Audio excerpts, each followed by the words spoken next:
Welcome back. Let's discuss red light therapy. The long short on red light, pretty much wherever it's applied, we do see documented benefits, whether it's hair growth, anti-aging to the skin, improved cognition, less joint or muscle pain, reduced autoimmunity, so on and so forth. So this is a therapy that I think is exciting. It's relatively inexpensive and safe, and one I feel you should consider as part of a healthcare plan. The basis for how red light improves health is by increasing the ability of your mitochondria, which every cell of your body is going to have a few hundred to over 1,000 mitochondria per cell. Red light will improve the ability of the mitochondria to make energy. One of the preeminent theories of aging is that energy demands of a cell outstrip energy supply. And so the cell, whether it be hair, skin, what have you, start to exhibit signs of aging. And this is what red light can help to counter. And just to quickly show you two visual pieces of evidence, one study pre-post, this is from a scientific journal, by the way, clearly demonstrates improvements in skin appearance by reducing the signs of aging. And another study found visible improvements in hair growth. Now, this extends beyond just superficial to things like joint, muscle, cognition, sleep, and even energy levels in something like chronic fatigue. What I wanted to do today was go through the common applications and translate the science into a scorecard, grading A, B, or C, so you have a rough approximation of the level of benefit to be gained by utilizing red light therapy. And then we'll conclude with specific device recommendations along with protocols for use. And if you are new here, welcome. I'm Michael Ruscio, a doctor in clinical practice, an adjunct professor, and I also work as a clinical researcher with a few papers published in scientific journals and more in the works. We should spend just a moment on explaining a little further how red light helps to improve energy production. 90 to 95% of our energy comes from the mitochondria. Within the mitochondria, there's a very important energy production center known as the electron transport chain. Now, when this apparatus is functioning correctly, you have this very elegant shunting of electrons down this membrane across from what's known as complex 1 through complex 4. Now, as the electrons are pushed down this membrane, protons are pushed to the outside of this membrane, creating a proton gradient akin to a dam of water that will then shunt the water through a turbine, spinning the turbine, and thus producing either electricity or, as in the mitochondria, spinning a turbine called ATP synthase and thus making ATP or energy. Why this is so relevant, again, is because if the cell, and these cells might make hair tissue, skin tissue, brain tissue, if they can't produce enough energy, they start to exhibit signs of aging. So smaller hair or lack thereof, less collagen in the skin, impaired neurotransmission, so reduced memory or executive function. And again, this is where red light holds promise. Now, part of the reason why this is so salient is because that electron transport chain is amenable to damage. Drinking alcohol, stress, poor sleep, ultra-processed food, lack of nutrition in the diet, infection, inflammation, all of these things create this sort of self-perpetuating aging cycle within our cells, meaning that electron transport chain starts to leak. As electrons leak, two negative things happen. One, those electrons actually damage the apparatus, and then simultaneously, the apparatus is able to produce less energy, or its energy production is inhibited. And with less energy, there's less energy available for repair. Hence, we have this sort of propagation of the aging process. And aging doesn't just mean superficial looks, let's say. It also includes things like joint and muscle recovery and cognition and even perhaps autoimmunity. This brings me to one quote I wanted to share from Nature Reviews Endocrinology. Aging and age-related diseases are tightly related to an imbalance in energy supply and energy demand, as we just covered. One point in particular I should make is that the target of red light is a key enzyme within this electron transport chain called cytochrome C oxidase. By targeting this enzyme, what the red light will do is improve shunting of those electrons down the electron transport chain, create a higher gradient or more water on the other side of the dam, thus higher flow through of that ATP synthase, thus increased energy production. From a 2018 review paper, the application of red to infrared light has been reported to alter the course of age decline.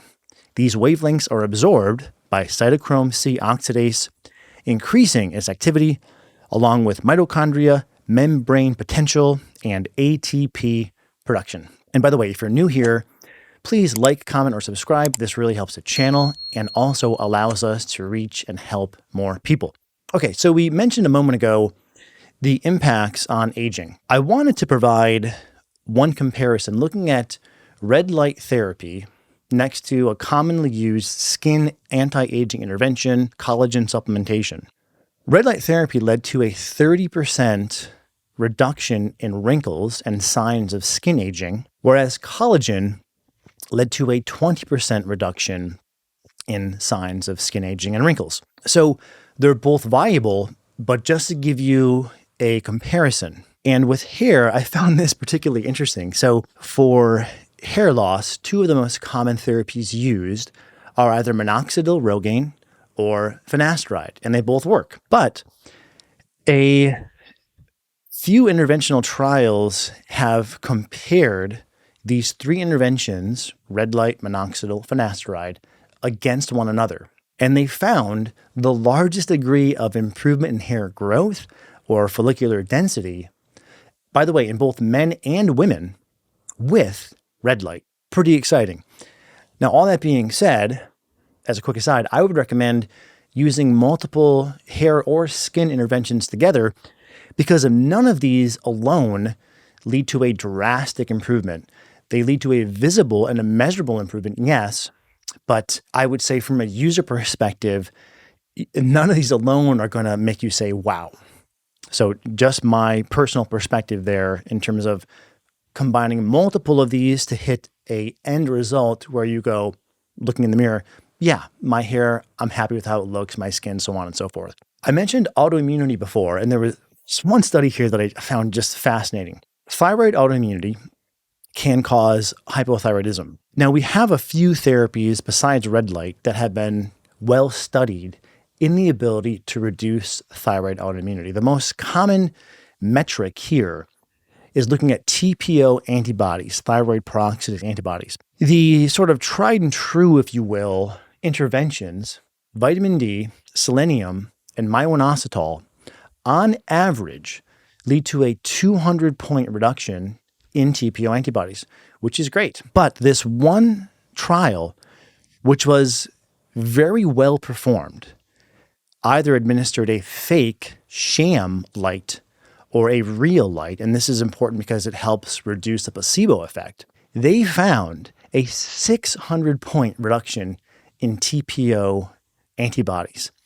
That's pretty remarkable, simply by putting a red light to the thyroid gland. A few other points from this study, as you would expect, with reduced autoimmunity in the thyroid gland, there was improved thyroid function. Therefore, 48% no longer required their thyroid medication, in this case levothyroxine, while simultaneously ultrasound findings documented improvements in the health of the thyroid tissue.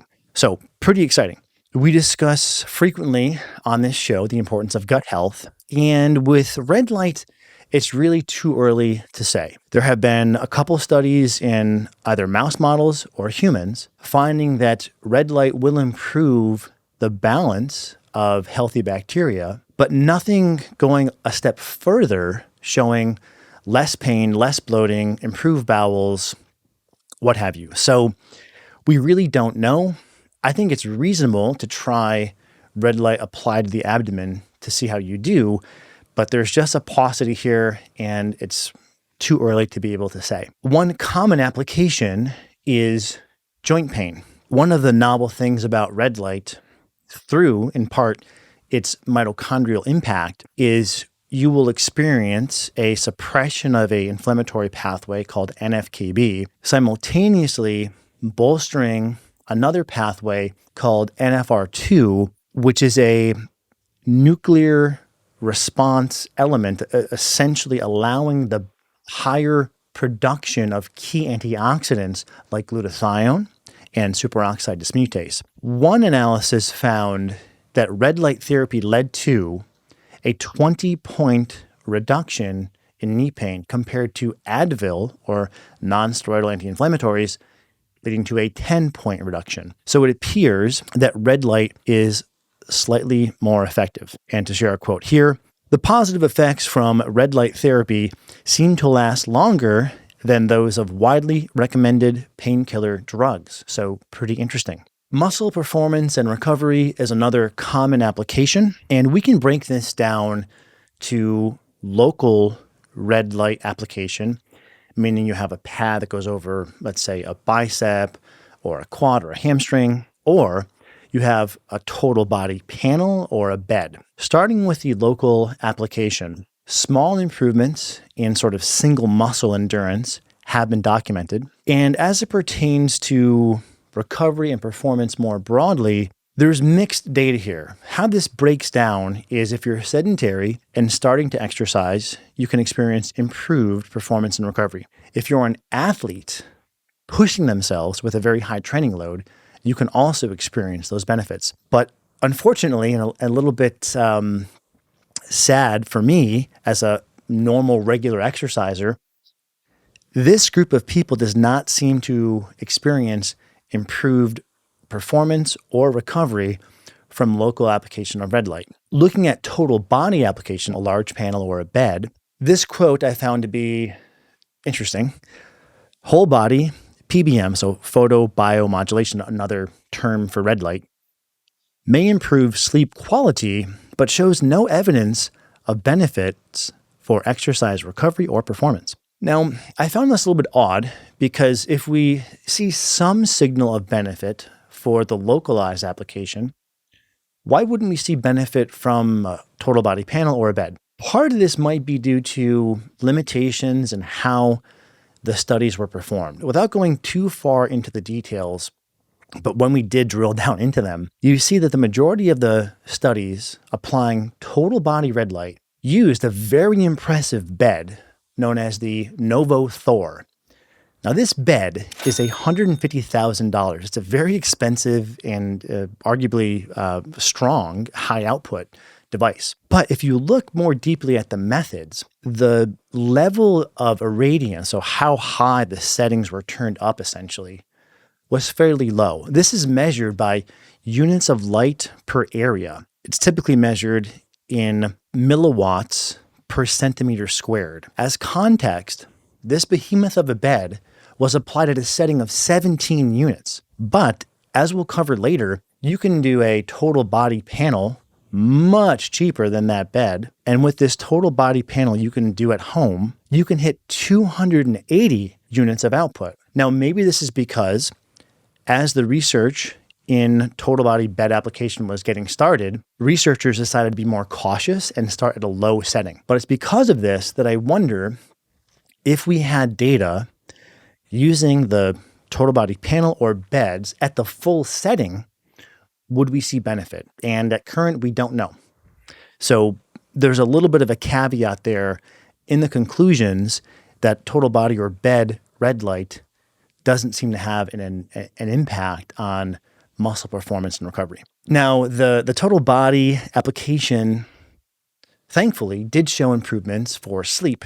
This improvement in sleep has also been documented with a very specific application of a helmet that is designed to penetrate through the skull bone and impact the brain. So either whole body red light or specialized application that gets into the brain have improved sleep. One thing here interesting to ponder is the total body or the bed applications. They will not reach the brain because you need to have a certain pulsing of the red light at either anywhere between 10 and 40 hertz to get through the cranium to have the brain impacts that we see with transcranial red light helmets. But if the bed or the total body applications did not do this, how is it that the beds improve sleep? Well, there's a hint here in the data from one animal study that what may happen when applying red light to the entire body is you improve glymphatic, which is essentially the lymph. So the lymph in the body is one system of detoxification. You also have that lymph in the brain. It's called the glymph. And one animal study did find that shining light on the body improved glymphatic detoxification of the brain, which may improve neurological function, regulating a number of parameters, including sleep. One practice that people engage in is either using a red light lamp or, let's say, putting a red light device kind of in the corner of the room, shining it from afar to have a therapeutic effect. This was studied in the application of sleep, and the researchers did not find that sort of red light lamp or the red light device from afar led to any improvements in sleep. So what this may tell us is to have the improvements in sleep, you need the red light to be close to you and have a fairly high amplitude of output. Okay, so let's discuss fatigue. And in this case, there are some pretty impressive studies looking at fatigue in the context of chronic fatigue syndrome. I want to lead with a quote here. This comes from one clinical trial. The participant commented, "I was able to clean my house from top to bottom. I'm able to wake up and feel more alert, like everything seems more vibrant and easy. I can't remember the last time my pain was this low. My depression was bad, really bad. I was suicidal, but now I don't even feel like that. It's definitely helped with my depression." Now, that's just one quote from one person, but compelling, I think, nonetheless. There have been 3 clinical trials to date documenting as follows: improved fatigue, pain, depression, anxiety, sleep, and I think very noteworthy here, the results lasted 6 months after the red light therapy was discontinued. Now, part of what might be happening here takes us to another mechanism of how red light improves mitochondrial function. We talked about that key enzyme, cytochrome C oxidase. When there is inflammation, it will actually inhibit that cytochrome C oxidase, shutting down this sort of cellular energy production mechanism, or not truly shutting down, but inhibiting. You're never going to have it go to zero. Now, one of the ways inflammation turns down the mitochondria is by having nitric oxide bind to that cytochrome C oxidase. Nitric oxide, you may have heard of, that people use for erectile dysfunction, for cognition, in pre-workout formulas, because nitric oxide improves blood flow to brain, to genitalia, to muscles, hence why it's used in all these applications. However, inflammation will change the function of nitric oxide from what's known as constitutive or normal to inductive. It's that inductive nitric oxide that inhibits mitochondrial function. Inducible nitric oxide does have some merit. It's part of the inflammatory response. However, what happens in a lot of cases, especially in westernized societies, is inflammation becomes chronic and rampant. And this is, again, one of the mechanisms that red light helps to correct. It decouples from that mitochondrial enzyme, cytochrome C oxidase, nitric oxide, allowing the mitochondria to make energy, but also allowing nitric oxide to do what it should do, improving blood flow. And so this might be why people with chronic fatigue syndrome have less depression, as we just covered, and also less muscular pain, because they're restoring blood flow to those areas, because they're decoupling nitric oxide from the cytochrome C oxidase in the mitochondria and allowing it to have the vasodilatory effect, improving blood flow to brain, to muscles, and other places of the body. So this dovetails nicely into how red light therapy, when applied transcranially, can lead to improvements in cognition. When applied transcranially, it's been documented that red light can reduce the activity of these immune cells in the brain called microglia. And by doing so, again, lowers inflammation, but simultaneously, red light has been documented to increase perfusion or blood flow to the brain, which in light of everything we just covered would make sense. If inflammation simultaneously disrupts blood flow,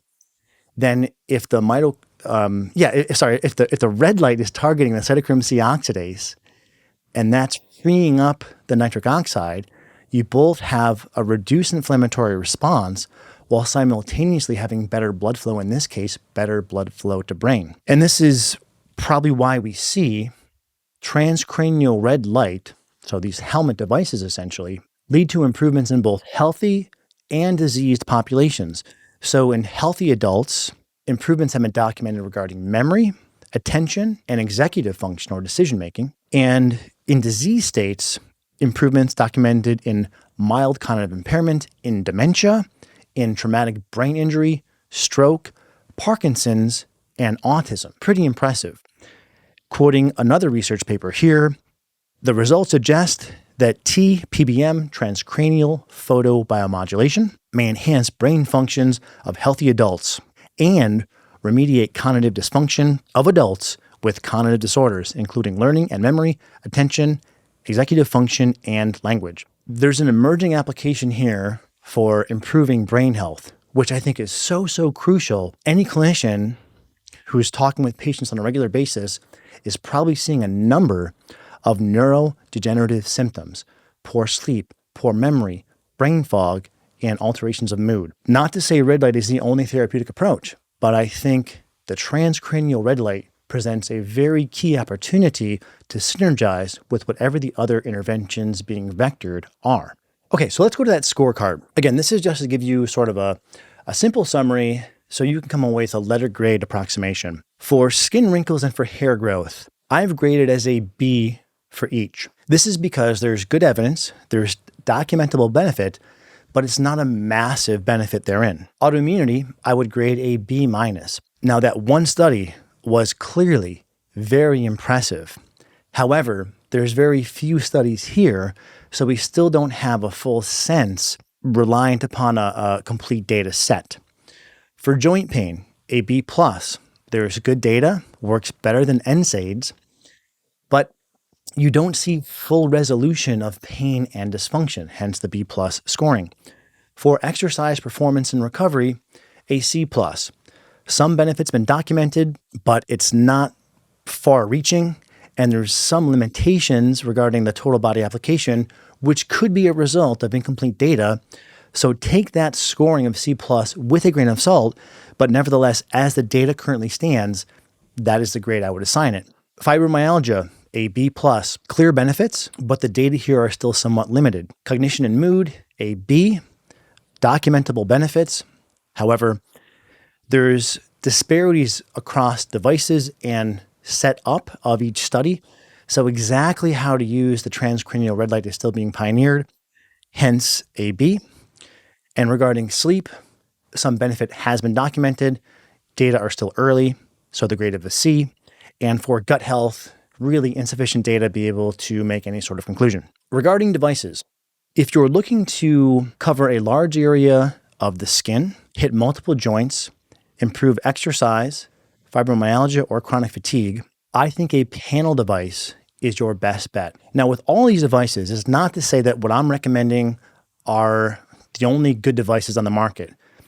But I can say we've checked the specs were transparent, and they fall in alignment with those used in the majority of the research studies. So the panel device that I like is the Platinum LED. One of the things I like about this device is they have different size panels, firstly, but also they're modular, meaning you can start with a small panel, and then you can connect a small panel to a larger panel. And what I did essentially was I bought one large panel, then two, and now I have four where I can do a total body application on one side and I sort of flip over and do the other side. And again, what's nice about that is you're not launching right into buying the whole setup. You can feel it out. And also, if budget is a concern, you can progressively purchase your way up to a total body application. And that total body setup would clock in at about $7,000, which is not an insignificant sum of money, but compared to the Novo Thor bed of $150,000, I'd say it's a pretty good deal. If you're looking to just have an impact on facial wrinkles, you can use a mask. There's several out there. One that we like is the Bond Charge. For hair growth, Copilus has a nice line of laser caps. Hair Max has a nice laser band, and the Cadillac would be Dr. Alan Bauman's Turbo Laser Cap. For joint pain, local application here, you can use a Nova pad, not Novo Thor, but Nova, N-O-V-A, or the Kineon Move. For cognition and mood, there are a number of transcranial red light devices out there. However, there's some questions I have about the other devices than the V-Light. The V-Light, I feel, to have the most transparency and the most verifiable specs regarding that its output is actually as stated. Meaning, as one maybe more relatable example, when supplements are subjected to third-party independent testing, you often see what's on the label is not actually in the product. That same thing can apply for these devices. A laser manufacturer or a light manufacturer could put whatever they want on the label, but that may not actually be the output that you get when it's tested to see if it actually delivers. So the V-Light for transcranial is the one I would recommend. For thyroid, Nova also has a wand device called the Extra Strength Healing Laser. If you're going to experiment for gut health, I think one of the smaller Biomax panels applied about 6 inches away from your stomach. And then for sleep, you want that total or most of your body panel application, that would be the Biomax, or transcranially would be the V-Light transcranial helmet. And just as a brief aside, you will see with these various devices wavelengths listed. The wavelengths usually range from 480 up to 1060. And it's not to say that a given wavelength is the best. They all seem to work. They just have different applications. The longer the wavelength, the more linearly the energy of the beam is going to be dispersed. So it'll get deeper into tissue. Now, the lower or the shorter the wavelength, the more horizontally the energy is distributed, the more superficial the impact is going to have. So as a general rule, the deeper the penetration you're looking to have, muscle, joints, nerve, and brain, the higher or the longer the wavelength, and the more superficial, so hair, skin, blood vessels, the shorter the wavelength. And in terms of usage guides, I would defer to the manufacturer's recommendations because this is going to give you the most proximal guidelines to follow. But there are a few broad strokes, 3 to 5 times per week, 10 to 20 minutes per session. There is a potential for overuse. So I do want to caution, let's say you decide to get a total body panel plus a mask plus a pad. You could very easily wander your way into over-treatment. Most therapies have a inverted U dose response curve, meaning no dose, no benefit, too high of a dose, detriment. The ideal dose is somewhere in the middle. So just bear in mind, there's not a linear improvement scale with progressively higher levels of red light therapy. So don't overdo it, essentially. In close, I think red light is a very interesting and helpful therapeutic that can be useful in multiple domains of healthcare and a good adjunct to most healthcare routines. I hope this helps, and I hope you will let me know what you think, or if you've tried red light, what your experience has been in the comments. This is Michael Ruscio. I will talk to you next time.